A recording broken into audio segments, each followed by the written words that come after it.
Quero começar falando sobre a torcida do Corinthians, né, a mais fantástica do Brasil, incontestável. A diferença entre as torcidas do Corinthians e do Flamengo é inversamente proporcional à diferença entre os times em campo hoje, né. Se tem alguém que não tem culpa e não merece isso tudo que está acontecendo no Corinthians, é o torcedor, né. O Corinthians foi campeão paulista nessa temporada, foi um momento fantástico vencendo a final contra o Palmeiras, mas a verdade é que o clube vai viver de pequenos momentos como esses aí, e vão ser cada vez mais raros. Eu acho que chegou o momento de acontecer algo grave lá no Corinthians, né. O Corinthians precisa de uma ruptura nesse sistema que existe lá desde sempre. Eh, Esquece esse modelo que existe hoje aí, do futebol ligado ao clube associativo, esquece acreditar nessas figuras de baixíssimo nível que comandam o clube, né, esses parasitas que vivem do Corinthians. As pessoas precisam do Corinthians para ascender socialmente e financeiramente. Então o Corinthians é cercado ali, é comandado por pessoas que estão ali para sugar o clube, né. Eu sempre me posicionei contra o modelo SAF, não acredito nesse modelo, não acho, que seja necessário para o Corinthians, mas um modelo, diferente, mais moderno, sim, isso é possível ser feito sem vender o clube, e não é só possível como é necessário nesse momento. Acho que esse debate aí tem que ser ampliado, e isso precisa acontecer mesmo, cara. Eu não acredito que as coisas vão mudar do jeito que estão.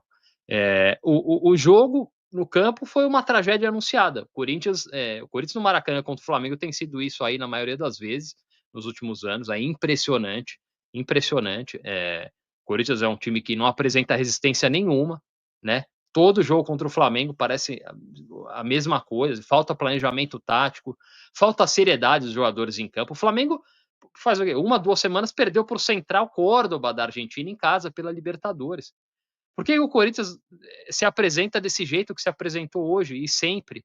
Por que o Corinthians não consegue competir contra o Flamengo, né? Era um jogo para entrar com o meio campo reforçado, né? De repente até com 3 zagueiros. Pô, isso aí qualquer um, não precisa ser treinador não. Qualquer um sabe, qualquer torcedor sabia disso, né? Você entrar com esse 4-3-3 com o Romero inoperante, um meio-campo frágil, pouco numeroso, né? Com volantes aí que marcam a distância. É um negócio impressionante. É, o sistema defensivo do Corinthians precisa ser remontado, começar de novo. O Corinthians tem os piores jogadores de defesa da Série A, talvez da Série B, sem sacanagem, da Série A com certeza. Não tem ninguém, qualquer time aí na Série A, os outros 19 times conseguem montar uma dupla de zaga melhor que a do Corinthians, independente de quem jogue, tá? É impressionante imaginar, saber que esses caras aí que estão no Corinthians construíram uma carreira no futebol. O André Ramalho é um jogador que fez a carreira toda na Europa, jogou no Bayer Leverkusen, jogou no PSV da Holanda, foi campeão na Holanda. Não dá para acreditar. O que está acontecendo? O Félix Torres, que hoje, graças a Deus, não jogou, aí, jogador de Copa do Mundo, titular da seleção do Equador, destaque no México. Os caras estão de sacanagem? Não, eu não sei. Eu não sei. O Corinthians precisa de alguns titulares, principalmente na defesa, e a esperança não é muito grande, porque o Corinthians também não tem como trazer, gastou mais do que poderia no ano passado para não cair, e agora está aí nessa situação complicada. Outros jogadores, o Hugo Souza teve uma tarde terrível no primeiro tempo, tenebroso, né? Parece realmente não ter sorte no Maracanã. E vou até fazer justiça, se fosse o Donelli, que eu sou um grande crítico do Donelli, se fosse o Donelli hoje, ia cair o mundo na cabeça do menino, né? Então, o Hugo Souza, pô, entregou o gol, braço curto, não chegou nas bolas, tarde para esquecer hoje. É, Breno Bidon também, parece um jogador aí que caiu muito de produção, né, a gente sempre apontou a questão física, né, um jogador muito franzino, muito frágil, né, para competir contra o melhor meio-campo do Brasil, jogadores fortes, jogadores rápidos, aí, entrosados. meio-campo do Flamengo, realmente foi uma outra opção equivocada, né? Romero de titular não tem condição, né? Eu respeito o Ángel Romero por tudo que ele fez pelo Corinthians, que ele representa. Acho que ainda é um jogador, tá no elenco, pode ser útil, né? Claro, pode entrar em jogos aí, quando entra, muitas vezes faz gol, decide jogos aí, mas como titular do Corinthians não tem. Não tem condição. Ele já não faz mais aquela função na ponta, centralizado, não é um jogador que tem tanta qualidade, ele é um bom talismã, é um bom jogador para entrar no segundo tempo, né, de repente uma bola sobrar para ele, ele fazer o gol como foi no meio de semana, mas, titular não dá, né, e esse treinador Orlando aí interino, continua insistindo, nessa situação. Claro que o Romero é um dos líderes do elenco, né, um jogador, talvez o mais velho aí de Corinthians, acho que é desse elenco aí, então, isso é um fator também. E, enfim, treinador aí, o interino Orlando, teve a sua oportunidade, às vezes o cavalo passa selado, o cara tem que aproveitar. O cara mostrou que não ia fazer nada diferente, só ficou ali fazendo número no banco mesmo. Nem sei se foi ele que escalou esse time. Então é isso, né? Às vezes a vida de alguns caras, de alguns profissionais no futebol, a vida muda quando uma oportunidade como essa aparece, né?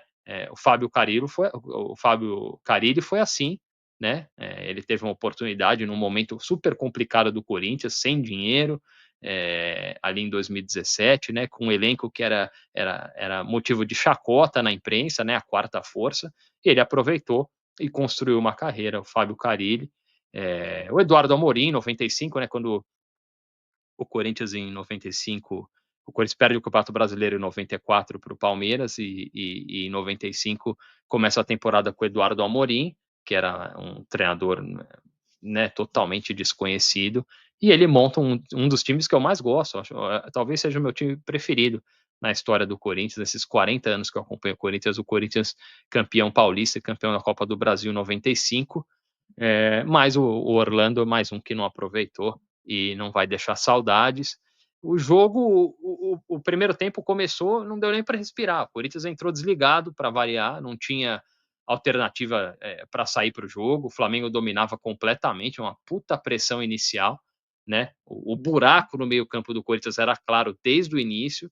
E o gol não demorou para sair, 4 minutos foi o que demorou. O gol do Everton Cebolinha, o Bidon errou a bola, Ranielli furou, ela caiu lá na ponta pro Cebolinha, ele foi puxando para a direita para bater, o André Carrillo passou na frente da bola, foi tentar cobrir as costas do Mateuzinho, uma zona completa o sistema defensivo do Corinthians, e ele chutou de fora da área no canto e o Hugo aceitou, né? O Corinthians era um time espaçado, passes sem força, uma coisa terrível. O Arrascaeta quase fez um gol no meio campo numa entregada do Mateuzinho, era uma coisa assustadora. O Corinthians foi chegar a primeira vez aos 20 minutos, quase fez um gol com o André Carrillo, né? Um cruzamento do Anrileri, ele pegou de sem pulo ali no segundo pau, ia ser um golaço, mas não aconteceu. E aí depois o jogo ficou meio morno e tal, e aí o Flamengo numa saída rápida, mais um gol de fora da área, agora com a Arrascaeta, o Hugo aceitou de novo. E na sequência, mais um gol do Flamengo, né? Uma troca de passes ali na defesa perigosa, que a gente está acostumado, né? A defesa do Corinthians ali aprontando. E terminou com o goleiro Hugo entregando a bola para o Pedro fazer o gol. Tarde, como eu disse, terrível, trágica do Hugo no Maracanã. Logo depois o Memphis Depay que tomou uma paulada no joelho do Léo Ortiz, saiu contundido, entrou o Coronado entrou para fazer um pênalti, né? No segundo tempo, foi isso. Não acertava um passe, jogador sem força física, sem intensidade. Eu não sei, os vídeos estão ficando meio repetitivos, né, cara? Porque a gente tá sempre falando as mesmas coisas. 3-0 ficou barato aí no primeiro tempo pro Corinthians, né? O Corinthians foi pro intervalo em parafuso, sem treinador, né? O torcedor, a gente naquele momento torcia pro segundo tempo passar bem rápido e o jogo acabar de verdade, né? O segundo tempo voltou com o Flamengo, o Arrascaeta acertou a trave quase no primeiro lance, né? O Flamengo controlava o jogo, o Flamengo treinava, né? Ritmo de treino aí, mas ainda assim criava as melhores chances, né? E aí, quase no fim do jogo, um pênalti absurdo marcado para o Flamengo, né? Ninguém vai falar tanto porque o jogo já estava decidido, mas é, futebol é esporte de contato. Pô. O juiz marcar um pênalti daquele que resvalou no pé do Arrascaeta, ele caiu 2 dias depois de ficar 10 minutos olhando no VAR, a gente já está acostumado, né? O Varmengo e o Varmeiras, a gente já está acostumado com essa porra. Falaram que era a solução para a arbitragem no futebol e, na verdade, é o maior escândalo. O VAR é a maior vergonha da história do futebol brasileiro, né? Acho que se fala muito pouco sobre a ineficiência desse sistema de assistência por vídeo aí no futebol, futebol que tem tantos lances interpretativos, né? Essa combinação de VAR com casas de apostas hoje, isso é vergonhoso, é um absurdo, mas os interesses são muitos, né? Como eu falei, ninguém vai tocar muito nesse assunto aí, porque não interessa. Futebol é um grande negócio, está todo mundo ganhando dinheiro, menos eu e você. A gente não está ganhando porra nenhuma, né? A gente está ganhando, daqui a pouco, uma ponte de safena no coração. Mas enfim. Dorival Júnior estava lá assistindo o jogo no Maracanã, né? Paralisado assistindo ali. Vai começar a era Dorival Júnior no Corinthians, né? O quarto técnico da gestão Augusto Melo. Eu vou torcer muito, claro, porque eu amo o Corinthians, eu vou torcer muito para queimar minha língua, de verdade, mas eu é, não boto fé no trabalho do Dorival Júnior, muito menos com esses jogadores que estão aí, né? Dorival é um técnico com limitações, já falei várias vezes, nos últimos vídeos, inclusive, um treinador que nunca criou nada, que não inova no futebol, né? Muito pouca capacidade de improviso, um treinador muitas vezes covarde, inclusive, né? Vale lembrar que no trabalho dele no São Paulo, ele foi ganhar um jogo fora de casa, porra, quase na última rodada, lá contra o Bahia.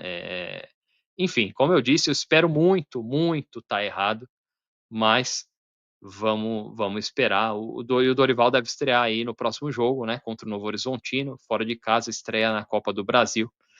E é isso. É isso aí. Vai, Corinthians.